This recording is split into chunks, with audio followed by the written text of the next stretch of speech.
ပွဲမင်္ဂလာပါနော်။ဝက်စစ်တိဆက်ပြီးညာဒေါသရဲ့ဒီကိုကျိုးတဲ့ခဏကလေးပြန်လေကျိုးလိုက်ပါတယ်။ဒီဘက်မှာကျွန်တော်တို့ဒီလိုကဒီလူတွေညမှာကစားမယ်ဒီပွဲစစ်3ပွဲပေါ့နော်။ပြီးမှဒီပွဲစစ်3ပွဲကြောင့်ဟိုကျွေးချက်တိဆက်ပြီးတော့ဖြစ်ပါတယ်။မင်္ဂလာပါကို။ မင်္ဂလာပါကြီးလေး ဟုတ်ကဲ့ကိုဒီညမှာတော့ဒီနမကြီးမိုင်လူကိုစပါးလို့ပါတယ်ပေါ့နော်။ဒီပွဲကလည်းဒီဗန်နေနဲ့ဒီဆိုတော့ကြည့်ကောင်းမှပွဲစစ်ပွဲပေါ့နော်။ဘာဒီပြခဏပွဲမှာပေါ့နော်ပထမဆုံးကစားပဲဒီဗန်နေနဲ့ဒီပေါ့နော်ဒီပွဲကြောင့်လည်းကိုကရင်ပြောရပြီပေါ့။ ဟုတ်ကဲ့ပါဒီည Premier League ပွဲစဉ်ကတော့ပွဲစဉ်3ပေါ့နော်ပွဲစဉ်3ရဲ့နောက်ဆုံးလက်ချံ3ပွဲကစားမှာဖြစ်ပါတယ်ဒီစနေညမှာတော့ပွဲကြီးပွဲဝါလို့လည်းရှိရဲဒါပေမဲ့ဒီညမှာလည်းပွဲတွေကတော်တော်လေးကြည့်ကောင်းလာတဲ့ပွဲတွေပေါ့ဥပမာဒီ Premier League အကြိုက်တဲ့ United အဝေးပွဲပြီးတော့လည်းဒီနောက်ထပ်စောင့်ကြည့်ရမယ့် Harry Kane တက်ပါလာမဲ့ Tottenham အကြောင်းပေါ့နော်ဒီပွဲတွေကစောင့်နေစိတ်ဝင်စားဖို့ကောင်းတယ်ပြီးတော့လည်းနောက်ထပ်ပွဲပေါ့နော် Burnley နဲ့ Leeds ဆိုရင်လည်းနှစ်သင်းလုံးကနိုင်ပွဲမရသေးဘူးဆိုတော့သူ Premier League ပါပေါ့နော် Premier League ကနိုင်ပွဲမရသေးဘူးဆိုတော့ပထမဆုံးနိုင်ပွဲရဖို့အတွက်ကြိုးစားလာမယ့်အသင်းတွေဆိုတော့သုံးပွဲလုံးကတော့တူလီတူဟန်နဲ့ကြီးကောင်းလာမှသိကြပါ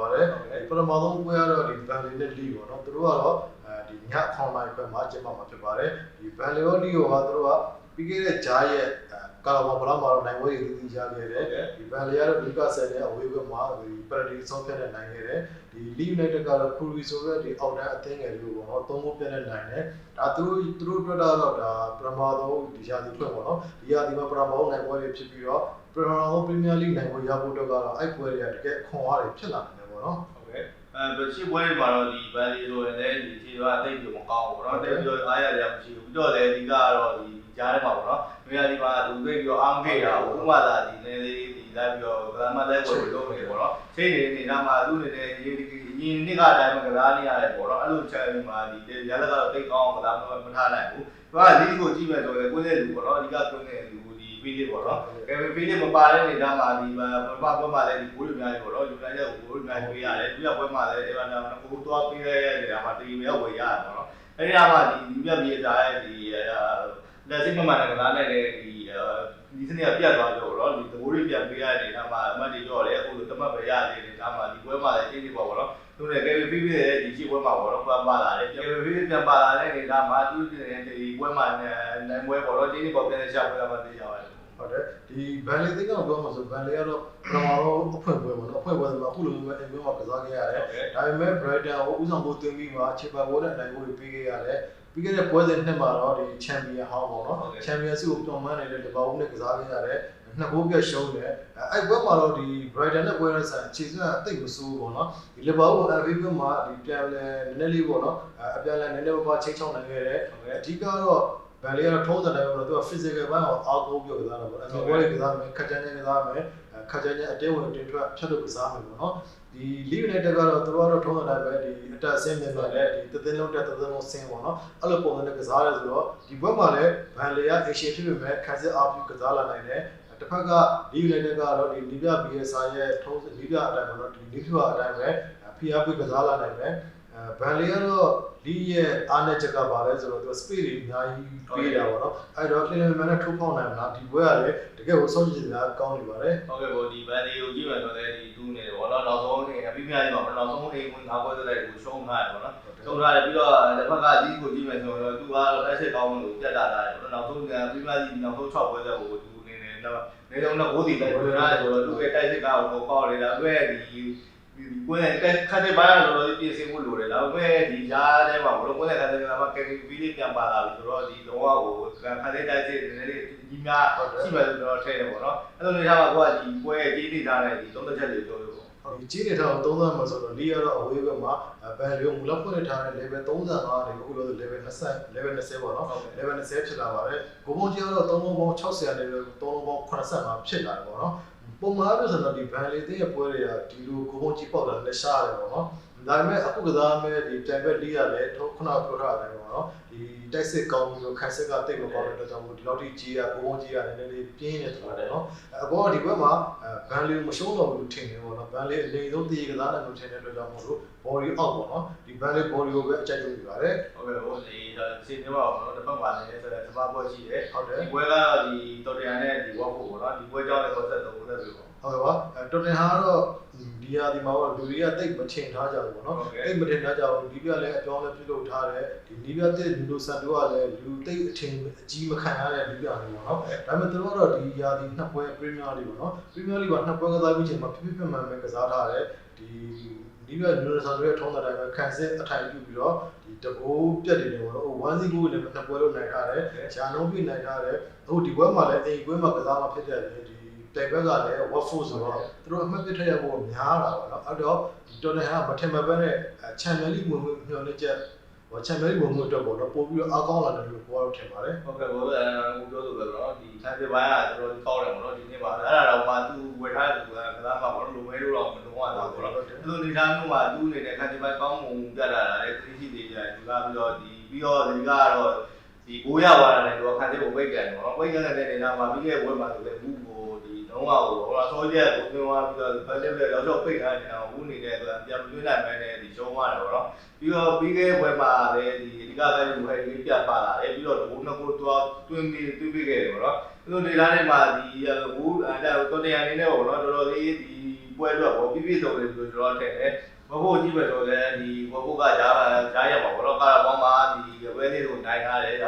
ါအဲ့ဒီမှာလူယူမှုချက်ပြရတာပေါ့နော်ချိန်မှာတော့သူတားတဲ့ဝဲမှာဒီဝေပြိုင်းဝယ်ပေးတာပြီးတော့သူနိုင်ကစားထားတယ်ဒါပေမဲ့ပြီးခဲ့တော့တောင်းပွဲကြတော့သူ rider ပြန်ရှုံးသွားတယ်ဆိုတော့ဒီခြေသားနဲ့ကြတာတိတ်မမှန်ဘူးကျွန်တော်ထင်တယ်ပေါ့နော်အဲ့လိုနေသားမျိုးမှာချိန်မာတဲ့တော်တယ်အောင်ရှင်မိုးကတော့လည်းခက်ပဲပြောထင်တယ်ပေါ့ဟုတ်ကဲ့ဒီတော်တယ်အကြောင်းကိုပြောမှဆိုတော်တယ်က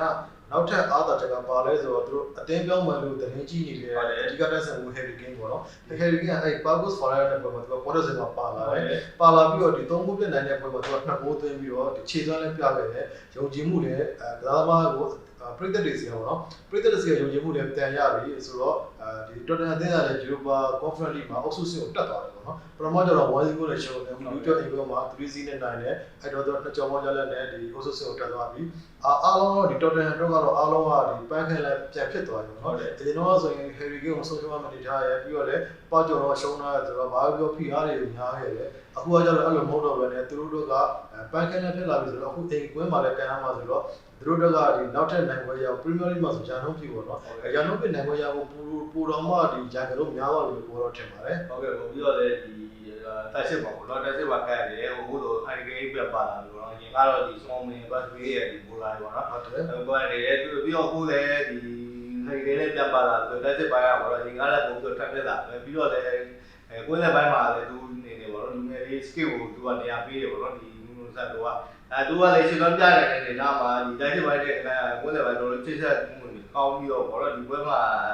တော်တော်ရည်နေပေါ့နော်နေတော့တော့ဒါဘိုးတော့ပတ်တယ်လို့ကျွန်တော်ထင်တယ်ဟုတ်ပါဒီပွဲနဲ့ပတ်သက်တဲ့ကြီးကိုနော်ကြီးထောင်ပြောမယ်ဆိုတော့တော်တော်ဟာဘိုးလောက်ပတ်တဲ့1နှုတ်50လေးပြီး1နှုတ်35ဖြစ်လာပါတယ်ဘိုးကြီးကတော့3ပေါင်း85မှာပဲညီသက်နေပါတယ်ဒီလိုမျိုးဒီတော်တော်ဟန်ကြီးကလည်းနည်းနည်းလေးတော့ကြာလာတော့15လောက်ကြာလာတယ်ကြီးကလည်းကြီးနိုင်တယ်ချိုနေတယ်လို့ထင်ရတယ်ပေါ့နော်အဲ့ဒါကလည်းခုနကပြောတော့တော်တော်ဟန်က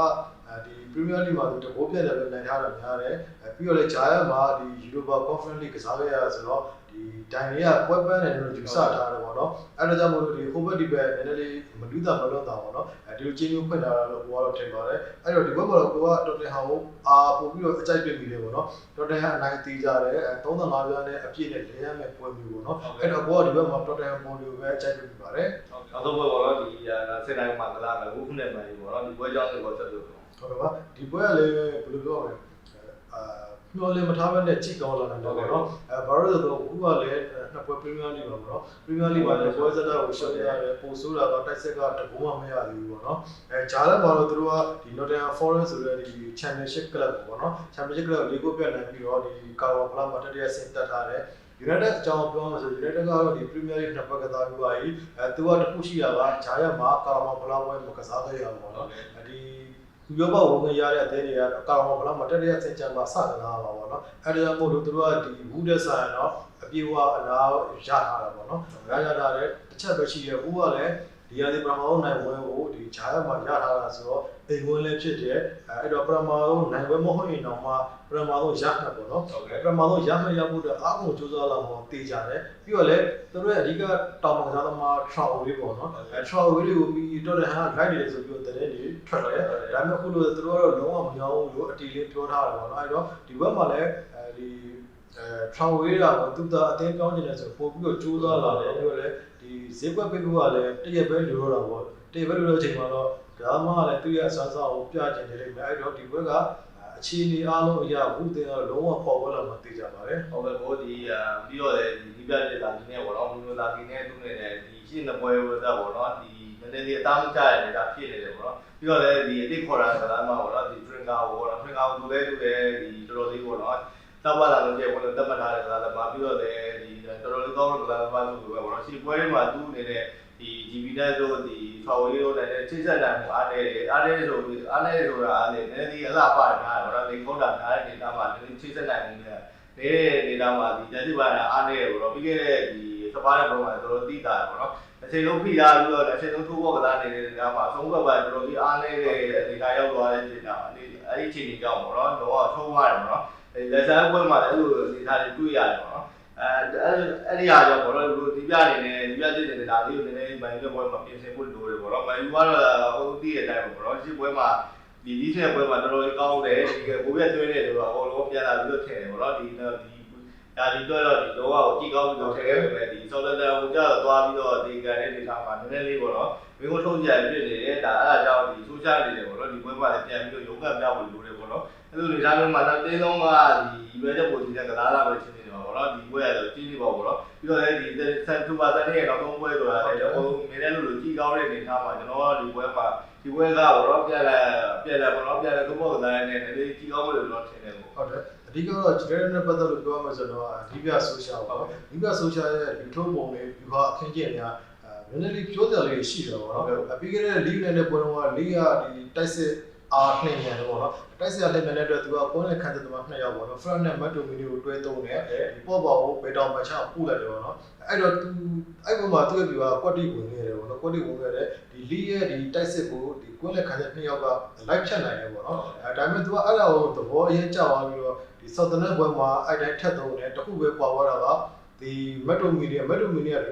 ုပို့ပြီးတော့တိုက်အားကောင်းတယ်ဒါပေမဲ့ဒီ Southern နဲ့ဘွဲမှာကျတော့နည်းနည်းလေးအသက်30ကျော်လာတဲ့ Matic ပေါ့နော် Matic ကိုဒီ Fred နဲ့တွဲသုံးတယ် Fred ကလည်းအဲ့ဘွဲမှာလုံးဝချီပြောက်သွားတယ် Matic ကလည်းသူကကစားပုံကငကိုတွေကသူကခလေးလေးကစားတာပေါ့ဘောလုံးကင်နေတဲ့ကစားသမားမျိုးပေါ့နော်အဲ့တော့ဒီ United ကွင်းလေကလုံးဝကိုအထိုင်ပြတ်သွားတယ်အထိုင်ပြတ်သွားပြီးတော့ဒီ Southern နဲ့အပြန်အလှန်ဖိအားပေးမှုတော့ချိန်ဆိုင်ခဲ့ရတယ်ပေါ့နော်ချိန်ဆိုင်ခဲ့ရတဲ့ဒီအငင်းပေါက်ဝယ်ကိုပြီးခဲ့ရဆိုပေမဲ့ခြေစွမ်းသားတော့ဒီနိုင်ဘွဲနဲ့တိတ်ပြီးတော့မထိုက်တယ်ပေါ့နော်တည်ရတဲ့နယ်ပဲထိုက်တဲ့ပုံစံမျိုးဆိုတော့ဒီဘွဲမှာလည်းနောက်ထပ်ကစားပုံမှာကြောတဲ့အသင်းပေါ့နော်ဘူးကလည်းကစားပုံမှာကြောတယ်အဲ့တော့ဘလို့ပွဲထွက်လာမယ်ပေါ့နော်ထုံးစံတိုင်းပဲဒီကွင်းလက်ခံသမား2ယောက်ထုတ်ဖို့လာမှာလားဒီမက်ဒရိုမီနီဆိုရင်လည်းသူကစကော့တလန်အသင်းမှာတော့လူစင်းမှာတော့မပါဘူးပေါ့နော်ဒိုင်ယာရနေတဲ့အနေထားဆိုတော့ဒီဘက်မှာပါဖို့ကလည်းတိတ်မသေးကြဘူးအဲ့တော့ဒီဘရီကိုသုံးမယ်ဖရန်နဲ့ပေါ်ပါကိုကွင်းလက်အထိုင်မှာသုံးမလားဒါမှမဟုတ်ထုံးစံတိုင်းမာတင်နဲ့ဖရက်ကိုထုတ်သုံးပြီးတော့အဓိကတော့ဒီ social ကျွန်တော်စိတ်တယ်ပေါ့နော်ကိုယ်စိတ်တယ်ရှုံးမှာကြောက်နေတဲ့ပုံစံမျိုးပေါ့နော်အဲ့လိုပုံစံမျိုးဖြစ်နေတယ်လို့ထင်ရတယ်ပေါ့နော်ကိုယ်လက်ခံတဲ့သမားတွေကအတင်းကြီးတွေ့ဆုံတာတော့အဝေးကွင်းပွဲချက်လို့ပေါ့နော်အဲ့လိုတွေမှာကိုယ်လက်ခံတဲ့2ယောက်သုံးတာတော့ဒါတိတ်မပြောတာဘူးပေါ့နော်ဒါပေမဲ့ကိုကအုပ်ဆက်မသားမဲ့အချိန်မှာကိုယ်လက်ခံတဲ့2ယောက်သုံးတာကတော့နည်းနည်းလေးပေါ့နော်တိုင်ဘက်ကို40တာထက်နည်းနည်းလေးပိုသွားတယ်လို့ကိုကတော့ထင်ပြီးတာပေါ့နော်ဟုတ်ကဲ့ကိုပြီးတော့လည်းဒီခေါ်လာရတာတော့ပေါ့နော်ခသားကြီးကိုခေါ်လာရအဓိကကတော့2ယောက်ရှိတယ်ပေါ့နော်ဘာလာနေတဲ့ဆန်ချိုတို့လည်းရှိရပွဲမှာသူတို့တိတ်ပြီးတော့မပါခဲ့ရဘူးပေါ့နော်ဆန်ချိုဆိုလည်းလူရပိုင်းတော့မပါတယ်ဘာမှလည်းတိတ်ပြီးတော့လုပ်ပြနိုင်တယ်ပေါ့နော်လုပ်ပြနိုင်တာမတွေ့ရဘူးပေါ့နော်အဲ့လိုနေသားမျိုးကဒီပွဲမှာပေါ့နော်လူ2ယောက်ကိုပွဲထွက်ကြတဲ့စပြီးသုံးလာပေါ့နော်အဲ့ဒါလေးတော့ကြည့်ရမယ်တပတ်ကကြည့်မယ်ဆိုတော့ခုနကပြောခဲ့လို့ပဲဒီဖတ်တဲ့အထိုင်နဲ့လည်းတော့သုံးနေနေတာပေါ့ဝေကူးဆိုတူးနေတယ်ပေါ့နော်အမှတ်ရောက်မှလည်းကြောက်တယ်ကြောက်လို့လည်းကြောက်တဲ့နေရာမှာပေါ့နော်ဒီနေ့လေးသူအစိုးရလုံးပြီးတော့အဲ့လိုလေးသုံးတယ်ပေါ့နော်ဒီခုနဲ့ပွဲမှာလည်းကြည့်ရမယ်ပြီးတော့လည်းဘူးနဲ့ဆိုတာပုံမှန်ရအောင်တော့ပုံမှန်အပြည့်ဆိုတော့ခွာသေးအထိုင်ထားတယ်ကွာတေးဆိုတော့သူ့နေတယ်အဲ့လိုတော့သုံးမယ်ဆိုရင်နောက်ထပ်ဒီပွဲတစ်ပွဲပေါ့နော်ဘုံတွင်းနိုင်မယ်ဒီပွဲတစ်ပွဲနဲ့တွေ့ကြပါမယ်နေတာမှာသူ့နေတဲ့ဒီထက်ချိုတို့ဝဲတဲ့ချိုတို့ခရီးဘူးလို့သုံးပြီးတော့ဒီတက်စစ်ဖွဲ့ပလာလာပေါ့ဒီခုနပြည်ရှိဝဲတိုင်းပဲပြန်သုံးလာတယ်ကြည့်ရမယ်ပြီးတော့လည်းဒီကတက်စစ်ဘူးပေါ့နော်တက်စစ်ဘူးတွေကပါဟိုရှိပွဲပါပေါ့နော်ဒီရှိပွဲမှာခရီးဘူးသုံးတာတော်တော်ကောင်းတယ်ပေါ့နော်တင်မြန်တဲ့တက်စစ်ကိုပြရလို့ပဲဒီမာရှယ်ကြီးကိုတော့ထည့်နေတာပါနည်းနည်းလေးတက်စစ်ကအားနေပြီးတော့တော်တော်လေးချိတ်ဆက်လိုက်အားနေတယ်ပေါ့နော်အဲ့လိုနဲ့ဒီလူတို့ဘာလို့ပါဟိုပျောက်သွားတယ်ပေါ့နော်အဲ့ဒါကိုတော့ဒီထိုးကြမြင်လို့ကျွန်တော်ထင်တယ်ပေါ့နော်အဲ့ဒါကြီးတော့ ဒါလေးကိုပြောချင်တယ်ပေါ့နော် ဟုတ်ပါဒီဘက်နဲ့ပတ်သက်လို့တော့ကြေးတွေထားတော့ပြောမယ်ဆိုတော့United ကမူလပွင့်ထားတဲ့တက်ပေါင်း30နဲ့အခုတော့တက်ပေါင်း85ထိကျလာပါတယ်။ကိုပုံကြီးကလည်း3လုံးပေါင်း85နဲ့ပြီးတော့နှလုံး80ပေါ့နော်။45လောက်ဒီကိုကြီးကျလာတယ်နှစ်သိန်းနှစ်ခုလုံးပေါ့နော်။ဒီ body ရောကိုပုံကြီးတွေရောbody ကတော့ဝင်ရောပါပြောင်းသွားတော့နော်။ကြီးတရားကိုတိကျကျလာတယ်အဓိကတော့ဘူးရဲ့ဒီရုံးအားကိုတွေ့ရမယ့်ပွဲပဲဘောကတော့ထင်တယ်။အဲဒါမို့လို့body ပေါ့နော်။ body အောက်ကိုကိုနဲ့တွဲကစားစီချင်ပါတယ်။ ဟုတ်ကဲ့ပါကျွန်တော်တို့လူတင်ဆက်ပေးခဲ့တာကတော့ဒီနေ့ညမှာကလာမယ်ပြပြစီပွဲစဉ်၃ပွဲကြောင်းပဲဖြစ်ပါတယ်ကျွန်တော်တို့ရဲ့ဘောလုံးစားစီစဉ်ကောင်းတွေကိုဘောလုံးစားရဲ့ application ဘောလုံးစားရဲ့ YouTube နဲ့ဘောလုံးစားရဲ့ Facebook တွေမှာလည်းကြည့်အားပေးနိုင်ပါတယ်ကြည့်အားပေးတဲ့ပရိသတ်များအားလုံးကိုကျေးဇူးတင်ပါတယ်ခင်ဗျာ